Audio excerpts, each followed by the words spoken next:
ඕනෑම වාහනයක එන්ජින් එක ඇරුණාම තියෙන වැදගත්ම කොටසක් තමයි ට්‍රාන්ස්මිෂන් එක. එහෙමත් නැත්නම් ගියර් බොක්ස් එක කියන්නේ. වාහනවල බහුලව භාවිත වෙන ට්‍රාන්ස්මිෂන් වර්ග කිහිපයක් තියෙනවා. මේ අතරින් ඉතාම වැදගත් වෙන්නේ manual transmission, automatic transmission, continuously variable transmission වගේ දේවල්. මීට අමතරව තවත් ට්‍රාන්ස්මිෂන් වර්ග තියෙනවා. අද අපි බලමු මේ මැනුවල් ට්‍රාන්ස්මිෂන් එහෙමත් නැත්නම් මැනුවල් ගියර් බොක්ස් එකක් වැඩ කරන්නේ කොහොමද කියලා. මැනුවල් ගියර් බොක්ස් එකක් වැඩ කරන්නේ කොහොමද කියලා බලන්න කලින් අපි පොඩ්ඩක් බලමු අපිට ඒ ගියර් බොක්ස් එකක් ඕන වෙන්නේ කියලා. ගියර් බොක්ස් එක තියෙන්නේ මේ වගේ රෝදයි එන්ජින් එකයි අතර මැද. වෙන විදිහකට කිව්වොත් එන්ජින් එකෙන් රෝදය වලට ශක්තිය යන්නේ ගියර් බොක්ස් එක හරහා. මේ ගියර් බොක්ස් එකෙන් කරන වැඩ කිහිපයක් තියෙනවා. පළවෙනි එක තමයි එන්ජින් වල වේගයේ රෝදවල වේගය අතර අනුපාතය පාලනය කිරීම. මේ කියන්නේ එන්ජින් එක කරකෙන්නේ ඊටාම් සීමිත වේග පරාසයක. හරියටම කිව්වොත් ඒකේ උපරිම කාර්යක්ෂමතාව තියෙන සීමිත වේග පරාසයක. එහෙමත් නැත්නම් RPM එක. නමුත් වාහනේ මීට වඩා වැඩි වේග පරාසයක ධාවනය වෙන්න ඕන. මේක පාලනය කරන්නේ ගියර් බොක්ස් එක මගින්. දෙවෙනි එක තමයි එන්ජින් එකෙන් ලැබෙන සීමිත ටෝක් එකක්. නමුත් අපිට වාහනයක ලොකු ටෝක් පරාසයක් ඕන. ඒ කියන්නේ කන්දක් නගිනකොට වගේ ලොකු ටෝක් එකක් ඕන. තැනිතලා පාර එක එකම වේගකින් යනකොට පොඩි ටෝක් එකක් ඇති. මේකත් පාලනය කරන්නේ ගියර් බොක්ස් එකෙන්. මේ වගේ ගියර් බොක්ස් එකක් තිබ්බාම අපිට පළවෙනි ගෙවෙන ගියර් වල ටෝක් එක වැඩියෙන් ලැබෙනවා.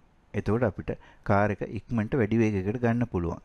ඒ වගේම හතරවෙනි පස්වෙනි ගියර් වල RPM එක වැඩි, ටෝක් එක අඩුයි. අපිට මේක වැඩි වේගකින් ඒකාකාර ප්‍රවේගයෙන් යන්න පාවිච්චි කරනවා. තුන්වෙනි එක තමයි රිවර්ස් කිරීම. එහෙමත් නැත්නම් පසුපසට ධාවනය කිරීම.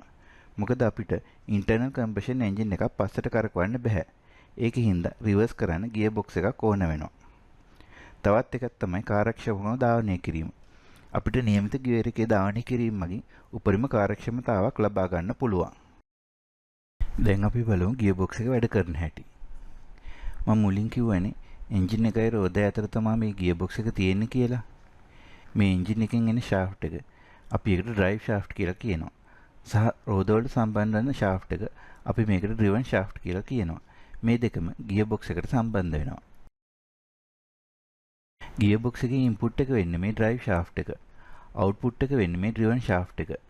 මේ දෙකට අමතරව තව ෂාෆ්ට් එකක් තියෙනවා. ඒකට කවුන්ටර් ෂාෆ්ට් කියලා කියනවා. මේකෙදි මේ ඩ්‍රයිව් ෂාෆ්ට් එකයි කවුන්ටර් ෂාෆ්ට් එකයි මේ විදිහට ගියර් දෙකකින් සම්බන්ධ කරලා තියෙනවා. එතකොට මේ කවුන්ටර් ෂාෆ්ට් එක කැරකෙන්නේ ඩ්‍රයිව් ෂාෆ්ට් එකට විරුද්ධ පැත්තට.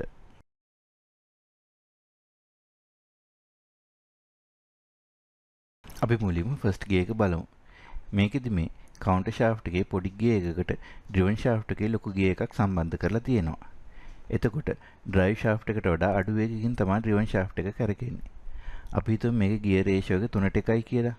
එතකොට ඩ්‍රයිව් ෂාෆ්ට් එක වට 3ක් කරකෙද්දි ඩ්‍රිවන් ෂාෆ්ට් එක කරකෙන්නේ එක වටයයි. හැබැයි ඒ වගේ 3 ගුණයක පමණ ටෝක් එකක් ලැබෙනවා. මේක ප්‍රයෝජනවත් වෙනවා කන්දක් අදිද්දි වගේම නිශ්චිතතාවයේ ඉඳන් ගමන ආරම්භන්න. එතකොට මේ වැඩි ටෝක් එකකින්ද ඉතා අඩු කාලයකදී වැඩි වේගයක් ලබා ගන්න පුළුවන්. ඊළඟට සෙකන්ඩ් ගියර් එක. ඊට වඩා අඩු ගියර් රේෂියෝ එකකට හදලා තියෙනවා. එතකොට මේ ෆස්ට් ගියර් එකට වඩා වැඩි වේගකින් කරකෙන්නේ. ඊට වඩා අඩු ටෝක් එකක් තමයි ලැබෙන්නේ.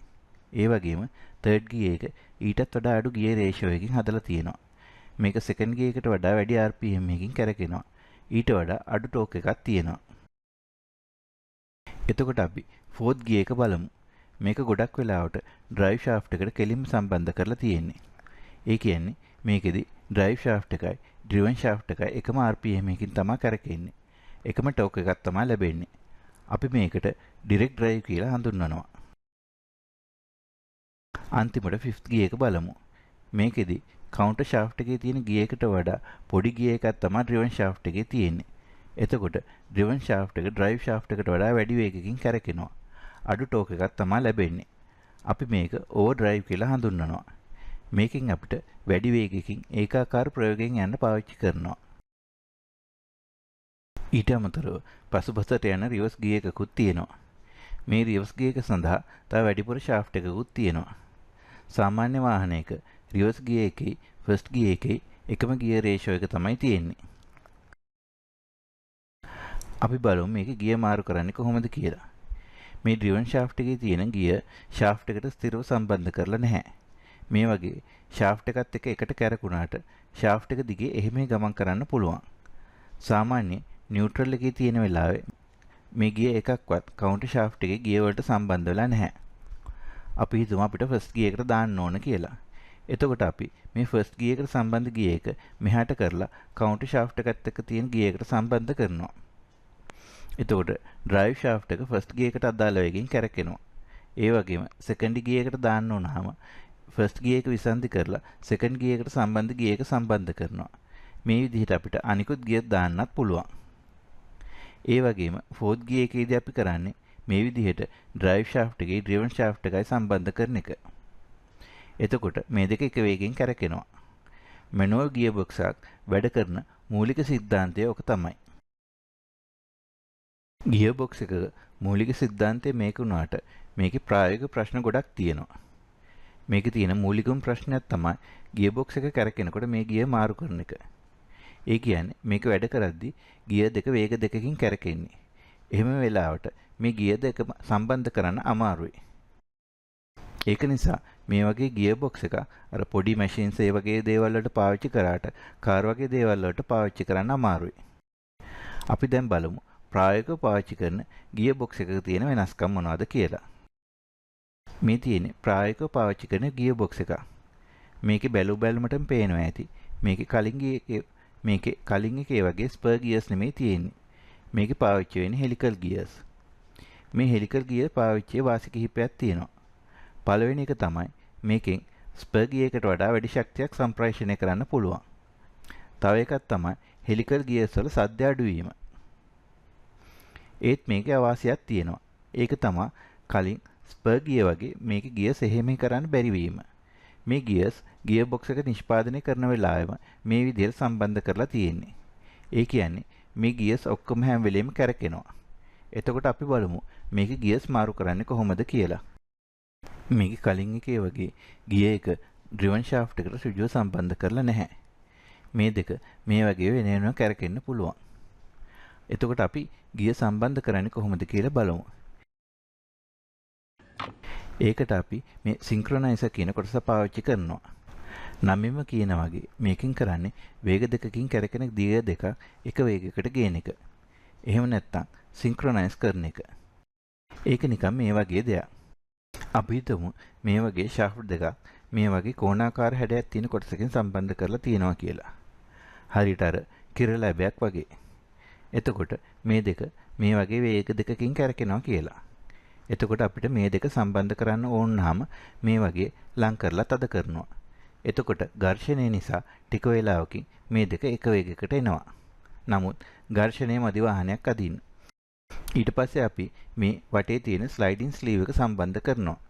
මේ වෙලාවේදී අර ඝර්ෂණය නිසා මේ ගියර්ස් දෙකම එකම වේගයකට ඇවිල්ලා තියෙන නිසා මේක සම්බන්ධ කරන්න පුළුවන්. අපි හිතමු මේ දෙක එකම වේගකින් කැරකුණත් මේ ගියර් ටීත් අලයින් වෙලා නැහැ කියලා. ඒකට කරන්නේ මේ ගියර් ටීත් මේ වගේ ටේප් කරලා තියෙනවා. එතකොට අලයින් නොවුනත් ස්ලයිඩින් ස්ලීව් එක සම්බන්ධ කරන්න පුළුවන්. අපි ගියර් දානවා කියලා කරන්නේ මේ වගේ සින්ක්‍රොනයිසර් එක සම්බන්ධ කරන එක. මේක තමයි සින්ක්‍රොනයිසර් එකක සරල ක්‍රියාකාරීත්වය. ඒත් ඇත්ත සින්ක්‍රොනයිසර් එකක් මීට වඩා හුඟක් සංකීර්ණයි. ඒක වෙනම වීඩියෝ එකකින් කරන්න ඕන. දැන් අපි මුළු ගියර් බොක්ස් එකම බලමු. ඉස්සෙල්ලම කාර් එක නියුට්‍රල් එකේ තියෙන්නේ. එතකොට මේ කිසිම සින්ක්‍රොනයිසර් එකක් සම්බන්ධ වෙලා නැහැ. හැම ගියර් එකම නිදහසේ කරකිනවා. අපි හිතමු ෆස්ට් ගියර් එකේ ඉඳලා සෙකන්ඩ් ගියර් එකට දානවා කියලා. අපි මුලින්ම කරන්නේ ක්ලච් එක පාගන එක. එතකොට ඩ්‍රයිව් ෂාෆ්ට් එක එන්ජින් එකකට සම්බන්ධ නොවී නිදහසේ කරකිනවා. ඊට පස්සේ සින්ක්‍රොනයිසර් එක මගින් සෙකන්ඩ් ගියර් එකට සම්බන්ධ කරනවා. ඊට පස්සේ ක්ලච් එක ඇතෑරියාම ඩ්‍රිවන් ෂාෆ්ට් එක සෙකන්ඩ් ගියර් එක හරහා එන්ජින් එකට සම්බන්ධ වෙනවා. මේ විදිහට තමයි අනිත් ගියර්ස් දාන්නේ. ඒත් මේකේ රිවර්ස් ගියර් එකේ වෙනසක් තියෙනවා. ඕගොල්ලන්ට පේනවා ඇති මේ රිවර්ස් ගියර් එකේ තියෙන හෙලිකල් ගියර් එකක් වෙනුවට ස්පෙයර් ගියර් එකක්. ඒ වගේම සින්ක්‍රොනයිසර් එකකුත් නැහැ. ඒකින්ද අනිත් ගියර්ස් වගේ වාහනේ ධාවනය වෙමින් තියෙදි රිවර්ස් ගියර් එකට බෑ. ඒකට දාන්න කාර් එක නවත්තන්නම ඕන. ඒ වගේම ඕගොල්ලන්ට දැනලා ඇති රිවර්ස් ගියර් එකේ යනකොට ගියර් බොක්ස් එකෙන් එන සද්ද වැඩි කියලා. ඒකට හේතුව තමයි මේකේ හෙලිකල් ගියර් එකක් වෙනුවට ස්පර් ගියර් එකක් තිබීම.